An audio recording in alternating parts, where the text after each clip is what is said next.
Choquante prophétie du 11 janvier 2021 et du 13 juillet 2021 accomplie de manière terrible.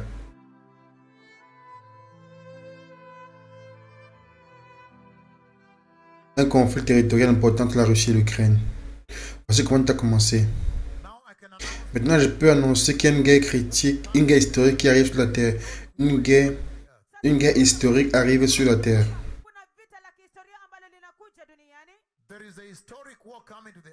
Il y a une guerre historique qui arrive sur la Terre.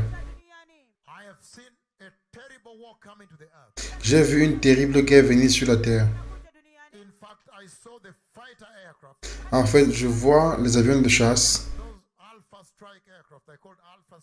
Ces avions de première ligne, comme on les appelle. Ces avions qui frappent en premier et qui vont d'abord dans le territoire de l'ennemi. Et même ces pilotes partent également pour les missions qu'on appelle missions suicides.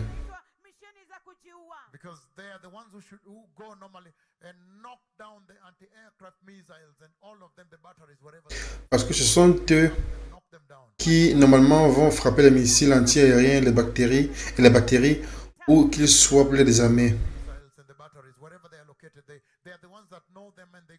Les missiles anti-aériens et batteries, où qu'ils soient, ce sont eux qui savent où se trouvent et les frappent en premier avant l'arrivée de toute flotte.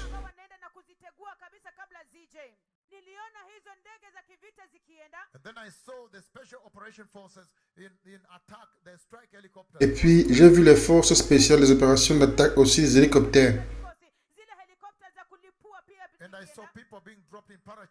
Et j'ai vu des gens être parachutés.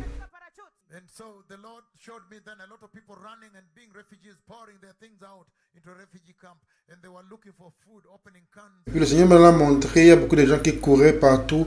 Ils étaient réfugiés, emportant leurs biens dans les camps de réfugiés, cherchant la nourriture, ouvrant des canettes, mangeant de la soupe et autres. C'était une telle situation.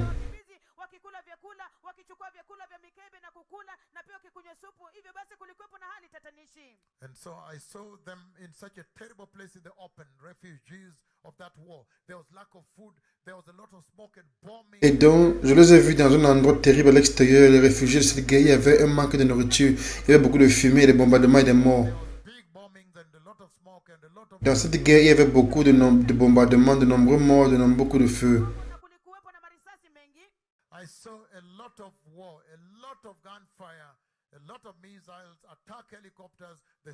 J'ai vu beaucoup de guerres, beaucoup d'échanges de tirs, beaucoup de missiles, des hélicoptères d'attaque, des avions de chasse. C'était incroyable.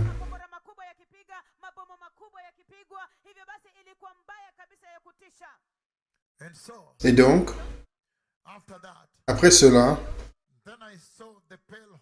j'ai vu le cheval pâle. Il courait à travers le ciel.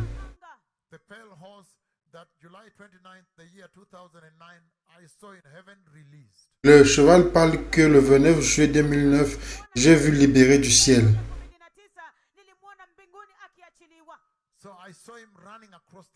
Alors je vais vous courir à travers le ciel.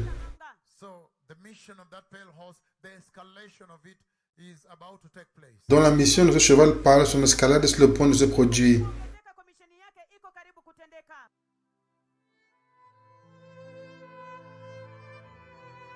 Et encore le 11 janvier 2021,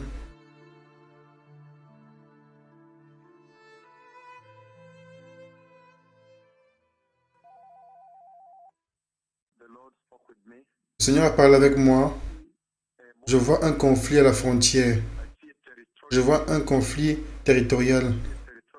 Je vois venir un conflit territorial. Un conflit territorial, un pays qui essaie d'annexer une partie de notre pays. Et il disait, non, parce que ces gens-ci parlent notre langue. Les gens de cette zone-ci parlent notre langue. Les gens de cette zone-ci, vous savez, ils parlent comme nous. Ils parlent notre langue. Donc, je vois venir un conflit territorial. Normalement, ça va impliquer un peu les Nations Unies dans les négociations. Je vois aussi une armée. Donc, je vois ces choses venir sur la terre. Ces choses arrivent sur la terre. Souvenez-vous qui est le Seigneur Yahweh. Il a parlé avec moi concernant la glorieuse venue du Messie. Et vous voyez bien que le Seigneur attire votre attention sur le fait qu'il est temps de tout fermer, il est temps de se préparer, de se repentir, être saint, être né de nouveau, recevoir Christ, être juste, car le royaume de Dieu est proche, le royaume de Dieu arrive.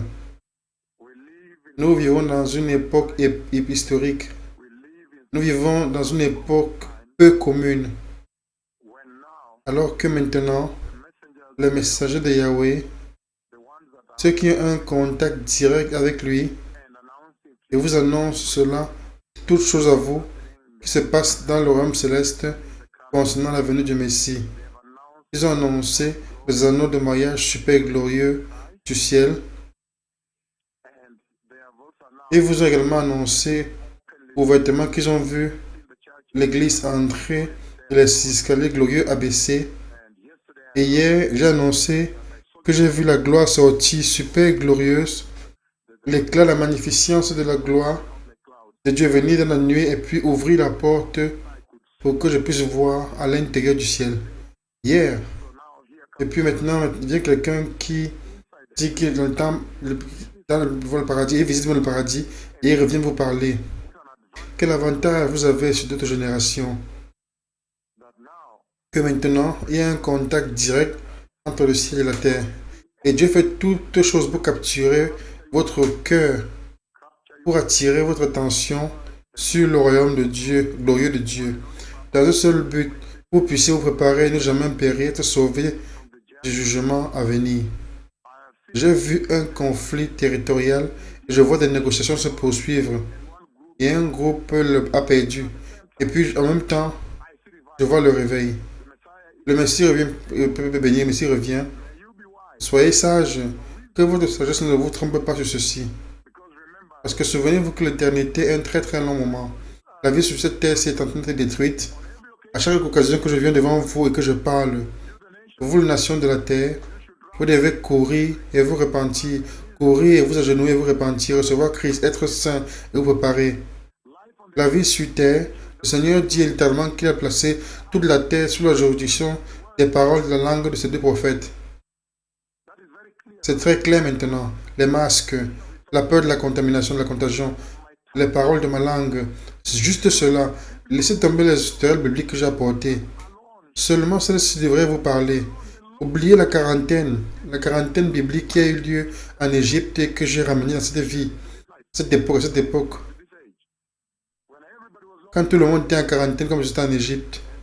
Et donc, je devais vous faire prendre au sérieux mes paroles et commencer à vous préparer, vous repentir, vous préparer pour la venue du Messie.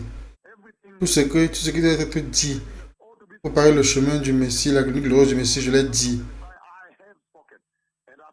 J'ai été fidèle à le dire exactement comme Dieu le Père l'a ordonné. Que ceux qui ont les oreilles se répandent et préparent le chemin pour la venue du Messie. Merci, merci, merci. Que le Seigneur vous bénisse. Et arrive le 23 février 2022, un an et un mois plus tard.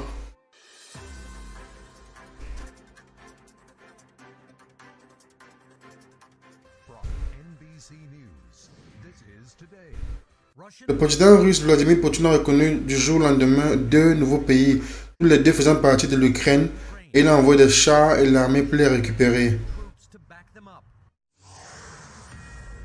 Actualité internationale, les responsables de l'OTAN affirment que la Russie a officiellement envahi l'Ukraine.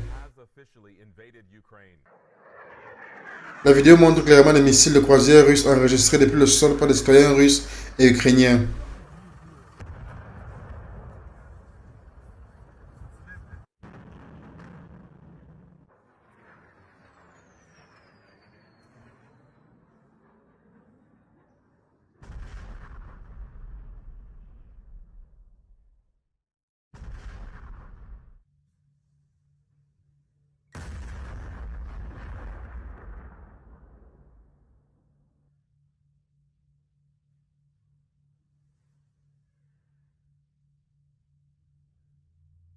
Overnight, more shelling in Ukraine, including the capital city of Kyiv.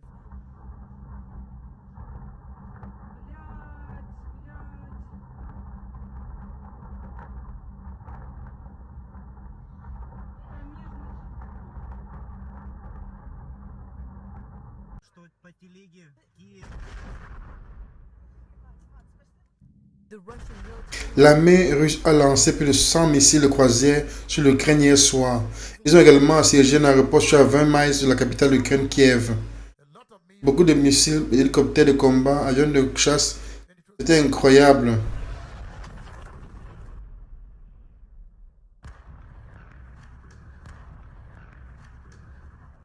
Вже штук 20 пролетіло.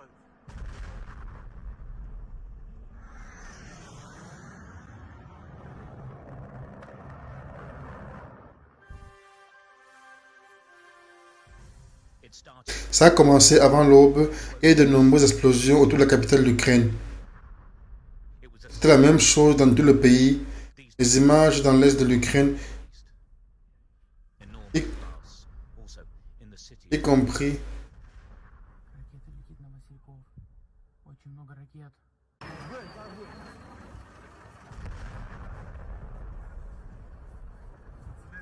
Helicopter gunships hovering above a power plant. Other power stations were targeted as well, including the y compris la station nucléaire de Tchernobyl, élevant le niveau de l'alarme pour une éventuelle catastrophe majeure. Ukraine's Le president. président ukrainien a organisé une réunion d'urgence avec un état-major promettant que la bataille se poursuivra. La Russie affirme avoir détruit 83 installations militaires de l'armée ukrainienne. Ils ont fait un assaut sur 3 fronts, est, au nord et au sud. Immédiatement après le moment où le président Vladimir Poutine a annoncé qu'il avait décidé de mener l'opération militaire spéciale. Beaucoup de missiles, d'hélicoptères de combat, d'avions de chasse, c'était incroyable. База взорвалась.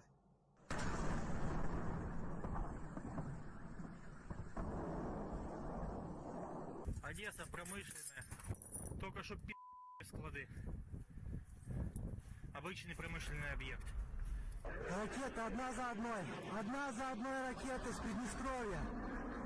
По Украине.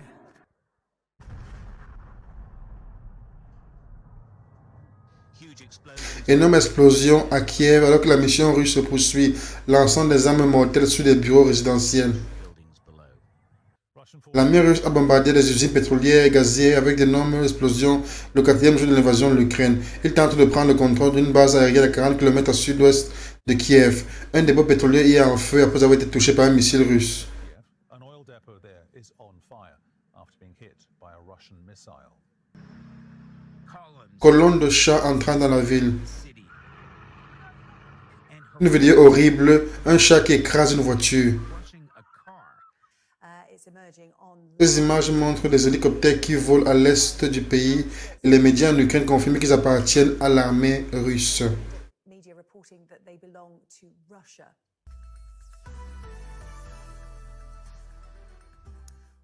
La guerre est revenue en Europe aux premières heures ce jeudi. Les troupes et les chars russes ont traversé la frontière lors d'une invasion totale de l'Ukraine, un peu après que le président ukrainien Vladimir Poutine ait annoncé à la télévision qu'il allait lancer une opération militaire spéciale. Cette opération a été condamnée par beaucoup de la majorité du Kremlin, mais lorsqu'il s'agit de secourir la nation attaquée, l'OTAN affirme clairement que l'Ukraine est seule. Ce 24 février est un jour terrible pour l'Ukraine et un jour noir pour l'Europe. C'est le président Poutine qui ramène la guerre en Europe. back to Europe. Je m'adresse à vous, habitants de la Russie, en tant que citoyens ukrainiens. Nous sommes séparés par une frontière de plus de 200 km et en ce moment, il y a 200 000 de vos soldats là-bas et cela pourrait donner lieu à une grande guerre sur le continent européen. This could mark the start of a major war on the European continent. L'État responsable de ce qui se passe actuellement en Ukraine, c'est la Russie. L'Union européenne et son peuple sont proches de l'Ukraine et de son peuple. And its people. Il n'y a aucune justification à tout cela. C'est la guerre de Poutine. This is Putin's war. Poutine a choisi la guerre et c'est maintenant à lui qui revient d'en assumer les conséquences. Dans cette guerre, il y avait de nombreux bombardements, de nombreux morts, beaucoup de coups de feu. J'ai vu beaucoup de guerres, beaucoup de tirs de feu.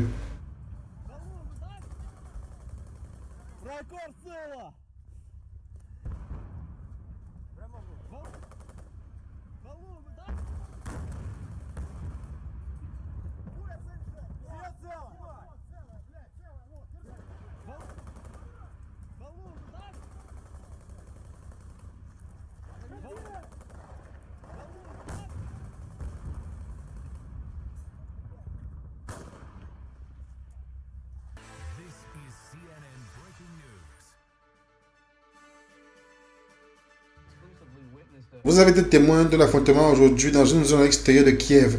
Dites-nous ce qui s'est passé et les chances de l'Ukraine de contrôler sa capitale.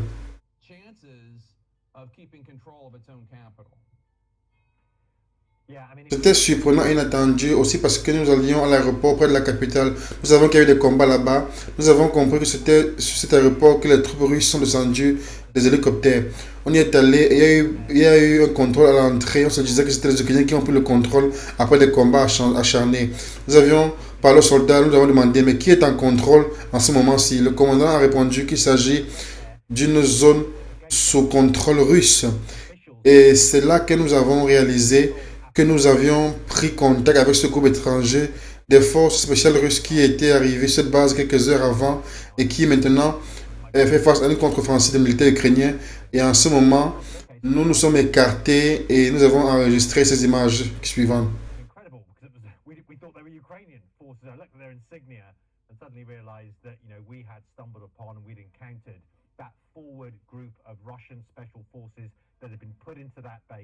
Just a few hours before by helicopter, had engaged in fierce fighting and were now facing a counter-attack from the Ukrainian military. At that point, we stepped away and witnessed this.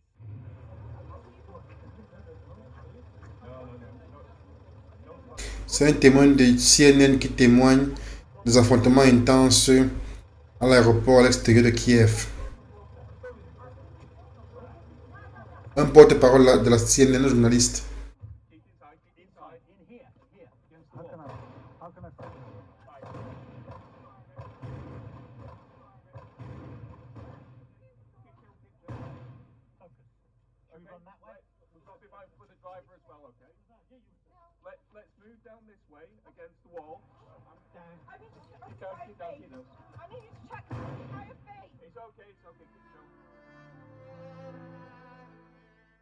Dans cette guerre, il y a eu beaucoup de bombardements et beaucoup de fumée.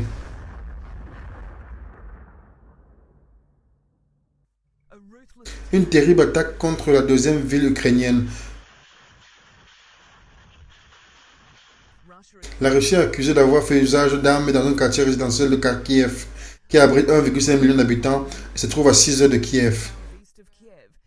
Les immeubles parlent d'eux-mêmes. Les maisons sont balayées.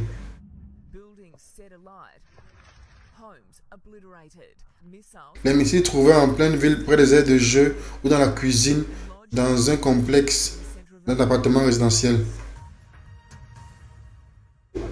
L'assaut russe contre l'Ukraine s'intensifie. C'est Kharkiv, à l'est de l'Ukraine. Une autre prise pose des questions sur le comportement russe. Cette attaque pourrait avoir été causée par une bombe à vide, interdite par de nombreux pays, mais pas par la Russie et l'Ukraine. Boris Johnson est clair sur ce sujet et accorde assistants. Vladimir Poutine est prêt à utiliser une bombe à vide, une tactique aveugle contre des civils innocents. L'Ukraine accuse la Russie d'utiliser les bombes thermobariques, également appelées bombes à vide. Les bombes à vide expirent l'oxygène de l'air pour produire une explosion à haute température qui peut pulvériser le corps humain. L'explosion crée pas des bombes durent plus longtemps que les bombes normales. D'autres attaques russes incluent celle-ci. L'Ukraine affirme la mort de 67 soldats et rapporte ceci. Ils ont utilisé aujourd'hui une bombe à vide qui est actuellement interdite par les conventions de Genève. Les bombes à vide donnent naissance à une boule de feu qui aspire l'oxygène environnant. Ce sont des armes thermobariques dont l'utilisation est condamné par la communauté internationale. Maintenant, la ville est encerclée et la maintenir assiégée est un crime de guerre.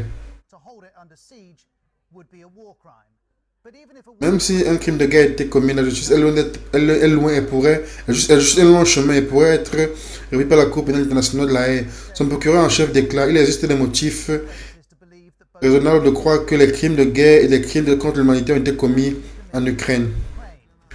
Notre objectif est de protéger la Fédération de Russie des menaces militaires des États occidentaux qui tentent d'utiliser l'Ukraine comme pour combattre contre notre pays. Je voudrais souligner que nous n'avons touché que des cibles militaires avec des armes de haute précision. L'Ukraine utilise des citoyens comme boucliers humains. Au cours du week-end, le président Poutine a révélé le système de défense nucléaire en alerte maximale la première fois en 50 ans et en affirmant que les pays de la NATO l'OTAN faisait des annonces agressives contre la Russie. Le week-end dernier, la famille du président Poutine a été évacuée vers un bunker spécial préparé en cas de guerre. Ce bunker est situé dans les montagnes de l'Aï. En fait, ce n'est pas un bunker, mais une ville souterraine aménagée par des technologies et des scientifiques et puis des sciences plus avancées. J'espère que vous comprenez que le président envoie sa famille dans ce bunker. Poutine cache sa famille dans un bunker souterrain. L'article écrit Poutine cache sa famille dans un bunker souterrain. Guerre entre la Russie et l'Ukraine. La famille de Poutine est cachée dans un bunker nucléaire, dit le professeur russe. Dans cette guerre, il y avait beaucoup de bombardements, beaucoup de fumée et beaucoup d'échanges de feu, beaucoup de guerres, beaucoup de coups de feu et beaucoup de missiles, d'hélicoptères de combat, des avions de combat. C'était incroyable.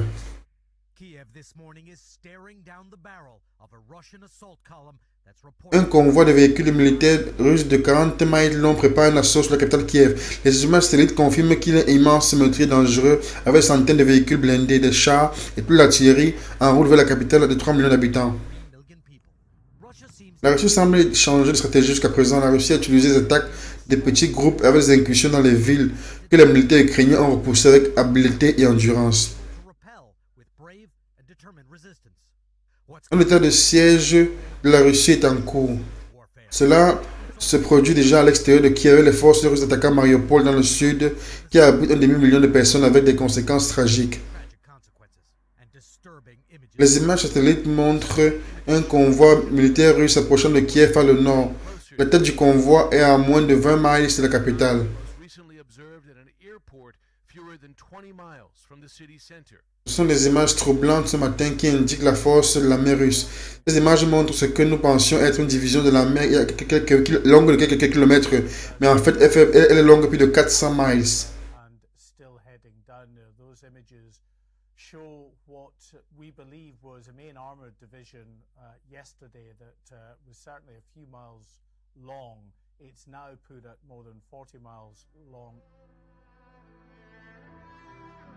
Et 6 mois plus tôt, les deux terribles prophètes du Seigneur avaient donné la prophétie suivante.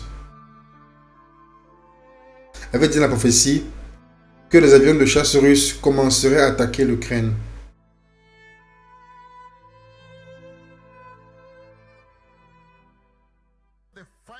Avions de chasse.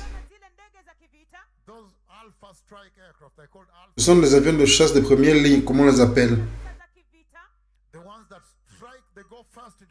Ce sont ceux qui frappent, ils vont en premier sur le territoire ennemi. Même ces pilotes, ils font ce qu'on appelle des missions suicides.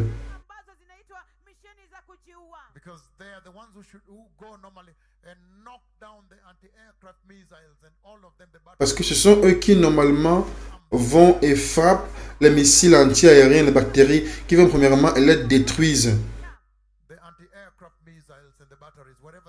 Les missiles les batteries anti-aériens, où qu'ils soient, sont eux qui savent où ils se trouvent et vont les frapper en premier avant l'arrivée d'autres flottes.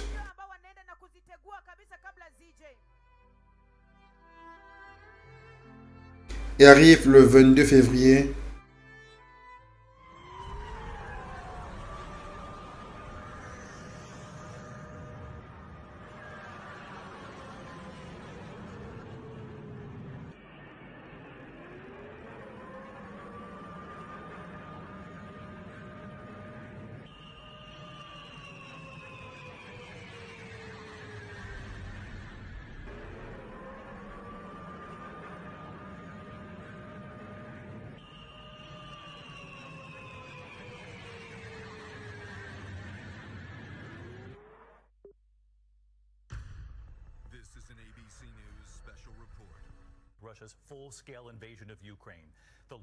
La plus grande invasion d'un pays voisin en Europe depuis la Seconde Guerre mondiale.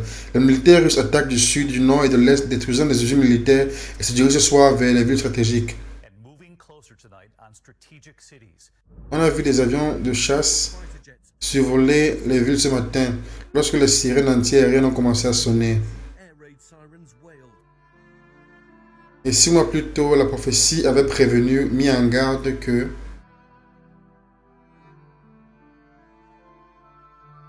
les forces spéciales russes allaient attaquer à l'aide de nombreux hélicoptères de combat.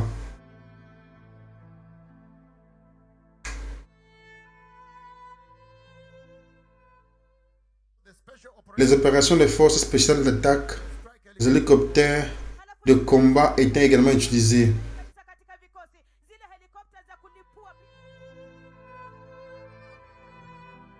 Il arrive février 2022. De nombreux hélicoptères de combat russes traversent la frontière ukrainienne.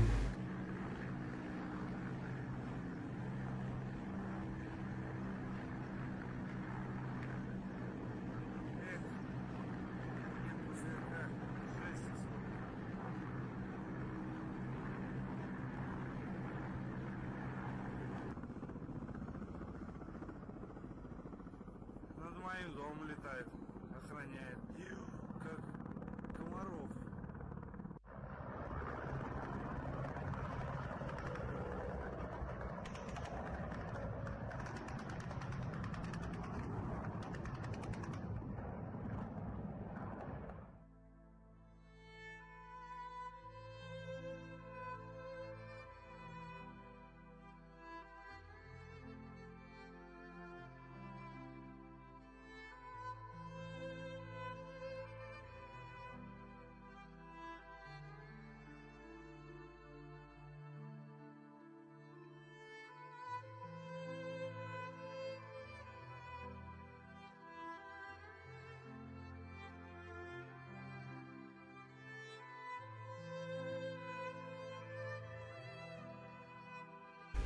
Et 1 an et 1 mois plus tôt, la prophétie a mis en garde que la Russie réclamerait le conflit avec l'Ukraine parce qu'ils ont un style de vie similaire et qu'ils parlent la même langue.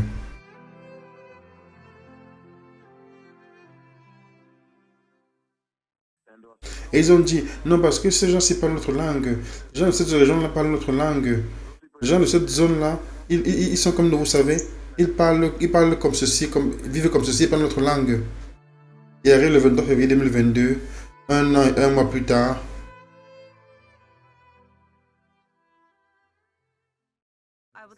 Je voudrais souligner à nouveau que l'Ukraine n'est pas seulement un pays voisin du nôtre. Elle fait partie intégrante de notre histoire, notre culture, notre espace culturel. L'Ukraine, dès le début, a été créée par l'Ukraine. Dans une interview, le président Poutine décrit l'Ukraine comme faisant partie intégrante de l'histoire de Russe, qualifiant la partie orientale de l'Ukraine d'ancienne terre de Russie et affirmant qu'il aurait été convaincu que le peuple russe soutiendrait sa décision. Poutine décrit l'Ukraine comme une grande et ancienne partie de la Russie. Je voudrais souligner à nouveau que l'Ukraine n'est pas seulement un pays voisin du nôtre, elle fait partie intégrante de notre histoire, notre culture, notre espace culturel. Ce sont nos amis, ce sont nos familles.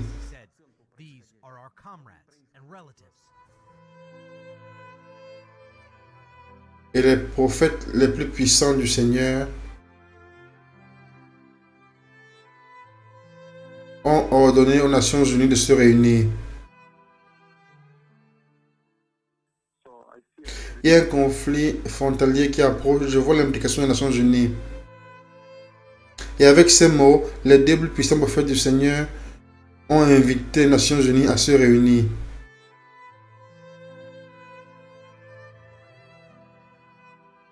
« 20 février 2022, Conseil de sécurité des Nations Unies.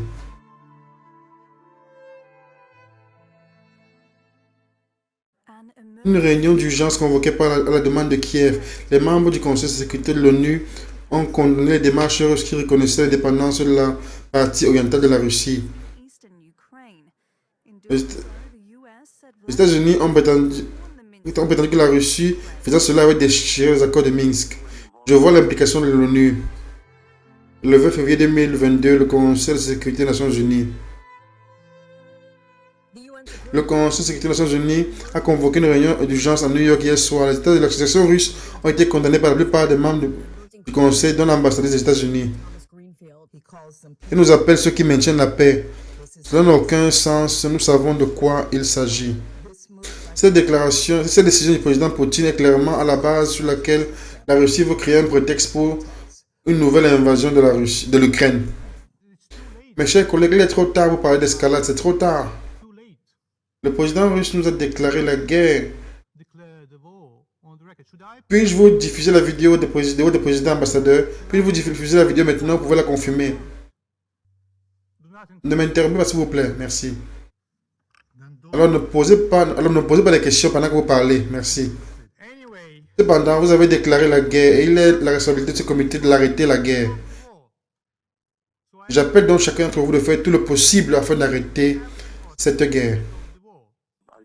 Je vois l'implication des Nations Unies. 24 février 2022, Assemblée générale des Nations Unies.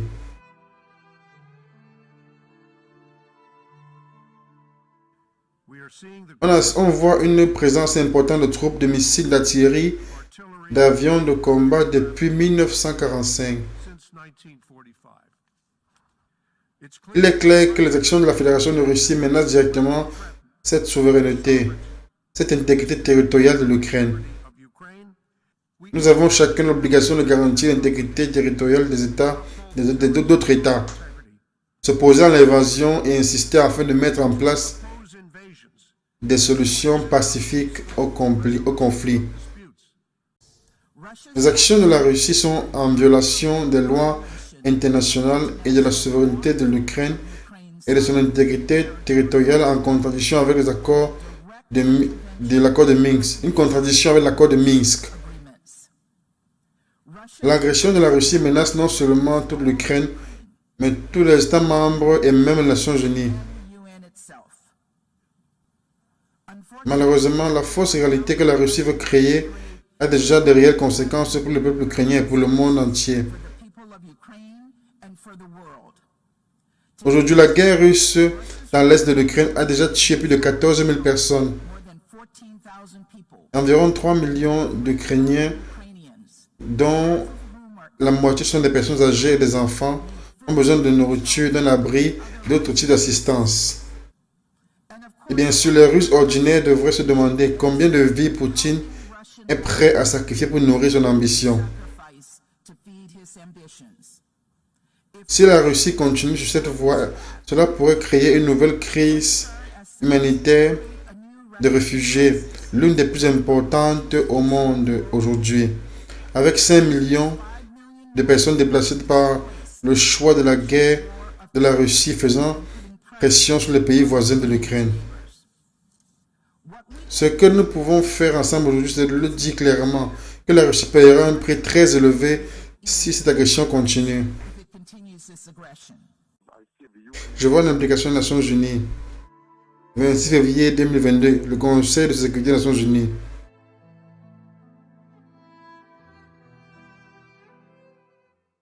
La session d'urgence du Conseil de sécurité des Nations Unies a déclaré clairement que la Russie menait seule cette guerre. La Russie est isolée et n'a aucun soutien pour l'invasion de l'Ukraine. Le président Poutine a largué des bombes à Kiev pour obliger les familles à risquer leur vie à trouver refuge dans des stations de métro souterraines. Mais la Russie n'a pas accepté la demande de retrait des troupes. Maintenant, la mesure sera discutée par les 193 pays membres de l'Assemblée générale où une simple majorité va sûrement être passée. Je vois l'implication des Nations Unies. 28 février 2022, Assemblée générale des Nations Unies.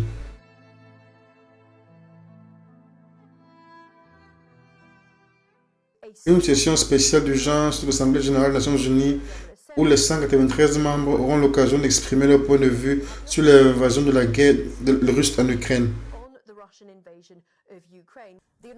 La session extraordinaire des Nations Unies était la première depuis 40 ans. Une session très rare. C'est la 11e dans l'histoire des Nations Unies. Elle a commencé par une minute de silence des membres pour l'Ukraine.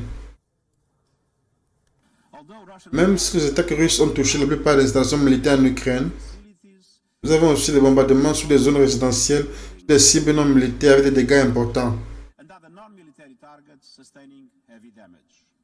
Cette escalade de violence entraîne la mort de civils, dont des enfants, est totalement inacceptable. Trop, c'est trop. L'ambassadeur d'Ukraine accuse la Russie de la mort de centaines d'Ukrainiens. L'ambassadeur a ajouté que la Russie avait lancé une offensive alors que les négociations étaient encore en cours. L'Ukraine a également qualifié folle l'alarme de la menace nucléaire de la Russie. 1er mars 2022, Conseil des droits de l'homme des Nations Unies.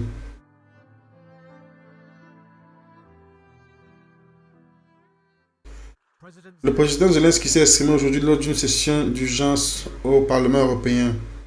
Nous nous battrons pour notre terre. Nous nous battons pour notre terre et pour notre liberté.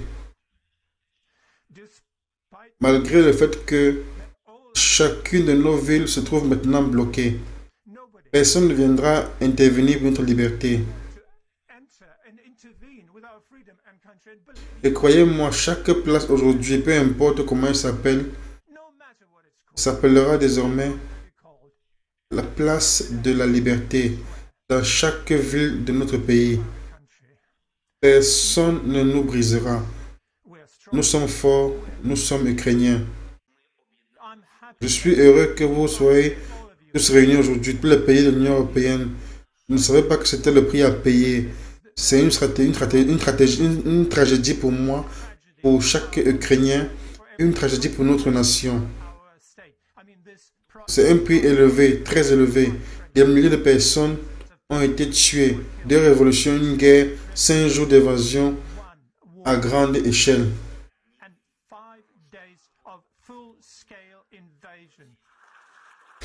Il a ensuite reçu une ovation. Comparez cette réponse à celle-ci. De nombreux membres de l'ONU sont sortis en masse au Conseil des droits de l'homme lorsque le discours russe, le ministre des Affaires étrangères, lorsqu'il a semblé apporter une nouvelle justification de l'invasion de l'Ukraine. Aujourd'hui, le danger du régime Zelensky dans les pays voisins est un problème général de sécurité internationale. Il est considérablement accru dans les pays accru après que les autorités de Kiev ont commencé à jouer un jeu dangereux avec le plan pour obtenir leur centrale nucléaire. Nous ne pouvons pas ne pas répondre à ce réel danger.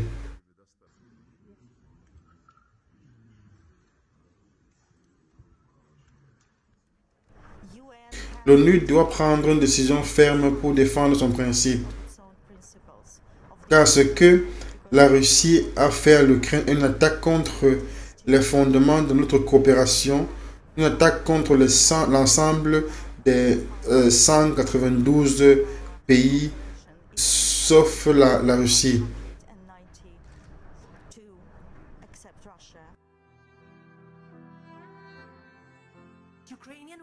Les femmes et les enfants ukrainiens sont effrayés par des bombes et des missiles qui tombent du ciel.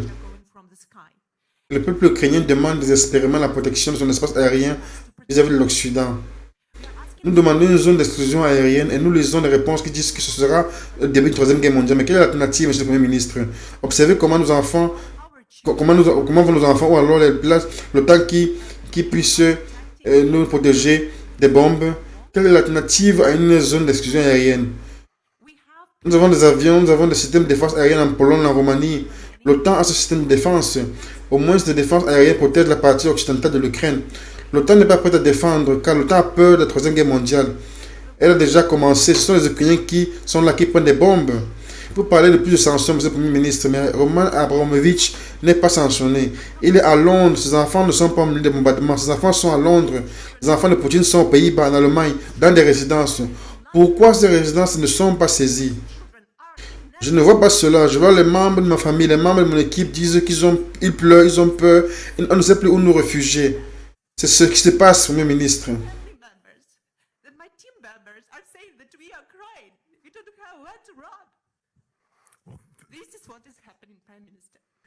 Écoutez, je voudrais vous dire que je suis conscient que nous, en tant que gouvernement britannique, nous ne pouvons pas faire plus pour aider comme vous le souhaitez. Je dois être honnête sur ce point. Quand nous avons parlé avec... Quand on parle d'une décision, une zone de décision aérienne, comme l'aide du président ukrainien, je pense plus d'une fois, malheureusement, les conséquences de cela, c'est que le Royaume-Uni sera impliqué dans l'abattage d'avions russes. Et nous devons être engagés dans un conflit direct avec la Russie. Et cela, ce n'est pas quelque chose que nous avons prévu.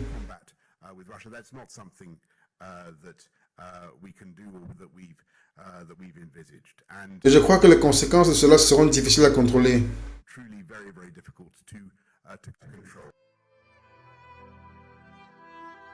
Les deux prophètes les plus puissants du Seigneur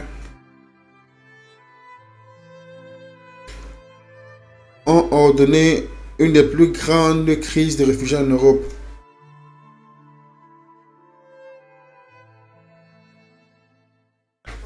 Et puis le Seigneur, j'ai beaucoup de personnes qui couraient partout, les réfugiés qui emportaient leurs biens dans les camps de réfugiés, cherchaient la nourriture, ouvrant les canettes, mangeant de la soupe et autre chose. C'était une telle situation. Des centaines de milliers d'Ukrainiens fuient alors que la Russie continue d'attaquer le pays. Les réfugiés se sont déplacés vers les pays voisins à la frontière occidentale. Après des heures de voyage, il y a de longues files d'attente et de l'incertitude. L'ONU met en garde ce soir contre un exode massif d'Ukraine. Les Nations Unies estiment environ 700 000 personnes ont fui vers les pays voisins. La plupart sont des femmes et des enfants, et ce nombre pourrait atteindre des millions. Plus d'un demi-million de personnes ont déjà traversé la frontière vers les pays voisins, et les Nations Unies affirment que cette crise pourrait porter le nombre à 4 millions de personnes dans les prochains jours. La Pologne s'attend à environ 1 million de réfugiés ukrainiens cherchent refuge dans le pays après l'invasion russe. Nous avons commencé à voir cela à l'aube ce matin. Les fuites de voitures sur l'autoroute des grandes villes ukrainiennes comme Kiev allant vers des pays voisins comme la Pologne, la Roumanie, la Moldavie. Tout cela après l'intense bombardement durant la nuit.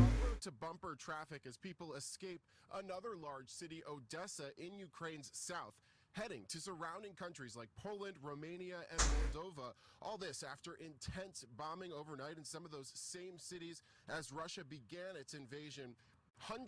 Des centaines de personnes ont trouvé des refuges dans une station de métro, se mettant à l'abri des bombes, l'explosion des bombes. La Croix-Rouge et l'Agence des Nations Unies pour les réfugiés ont annoncé qu'elles sont prêtes à aider les personnes qui sont à fuir. À leur arrivée, dans les villages voisins, ils n'ont guère plus qu'une valise. En Roumanie et en Moldavie, ils ont conçu des tentes. Les femmes et les enfants enfin sauvés, avec des plats chauds leur servis, un endroit où rester. Mais la vague de réfugiés continue d'arriver. Et une immense bonté, des centaines de bénévoles servent des soupes et du riz et un logement. Plusieurs organisations affirment que des milliers de personnes ont traversé la frontière vers la Roumanie et la Moldavie. Regardez ces photos, les gens arrivent là où ils peuvent et repartent en bus, en train ou en voiture.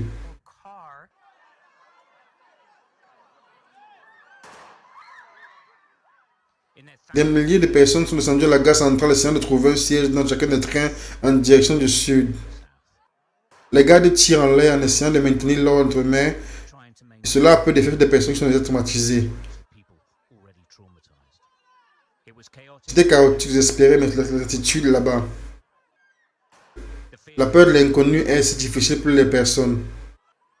L'Ukraine retient son souffle alors que le monde le regarde. Les pays voisins, la Hongrie, la Pologne, la Slovaquie, l'Allemagne, la République tchèque, se préparent à tous à venir en aide à ces réfugiés.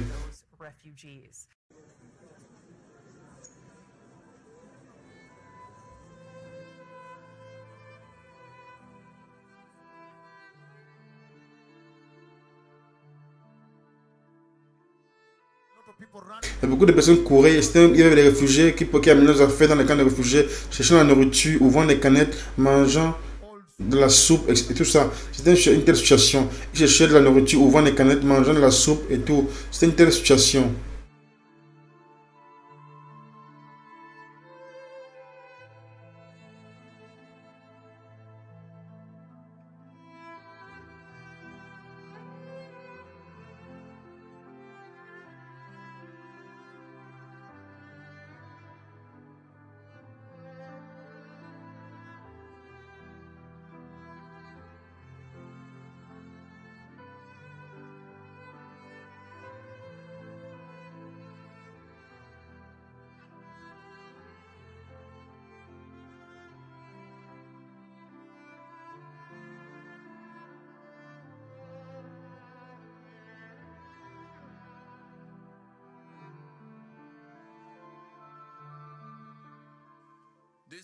C'est une acte délibéré de sang-froid et un plan d'évasion mûrement réfléchi.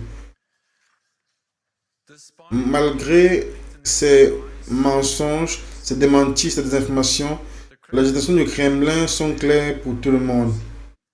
Poutine est l'agresseur, Poutine a choisi cette guerre et maintenant, lui et son pays en subiront les conséquences. C'est le début d'une invasion de l'Ukraine par la Russie et je commencerai par des sanctions comme en guise de réponse. En quel nom la Russie déclare-t-elle que de son nouveau pays sur le territoire qui appartient à son voisin? Il s'agit d'une violation flagrante du droit international et cela nécessite une réponse ferme de la communauté internationale. Le président Poutine a lancé la plus grande menace à la stabilité européenne depuis la Seconde Guerre mondiale. L'histoire jugera le président Poutine aussi durement que le monde le condamne aujourd'hui. Aujourd'hui, il a ajouté son nom à la liste des dictateurs européens.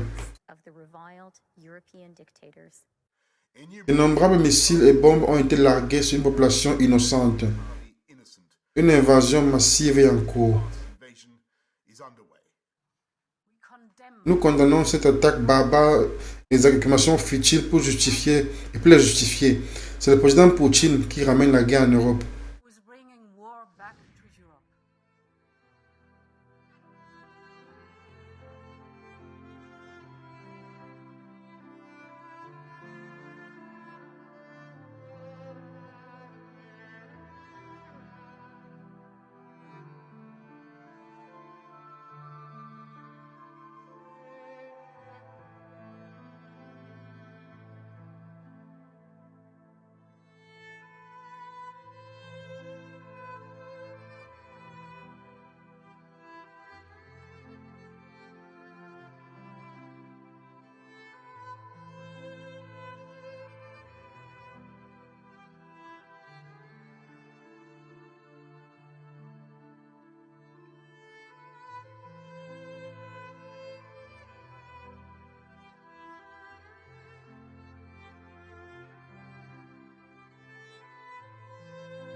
Le Messie revient pour venir, il revient.